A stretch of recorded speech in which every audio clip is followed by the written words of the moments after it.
శివాలయంలో ప్రదక్షిణం చేసేటప్పుడు పదఘట్టన వినపడకూడదు. మీ అడుగుల చప్పుడు కాని వినపడిందా ప్రదక్షిణం చేసేటప్పుడు మహాపాపం వేస్తారు ఖాతాలో.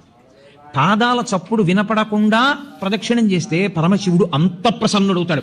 శివాలయంలో ప్రదక్షిణం చేత వచ్చేస్తుందంతే శక్తి అంతా. ఎలా ప్రదక్షిణం చెయ్యాలని అడిగారు.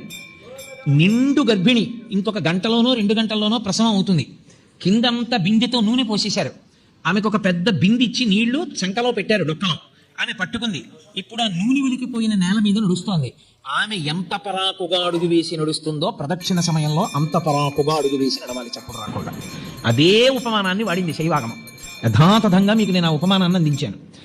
అంత మెల్లగా పదఘట్టన లేకుండా తిరగవలసి ఉంటుంది. అందుకే అడుగడుగు ప్రదక్షిణం అంటారు. ఇలా అడుగు వేసి దాని ముందుకు తెచ్చి అడుగు వేస్తారు, మళ్ళీ అడుగు వేస్తారు. నిశ్శబ్దంగా ప్రదక్షిణం చేయాలి. శివాలయంలో ప్రదక్షిణం చేస్తూ ఏమీ మాట్లాడకూడదు.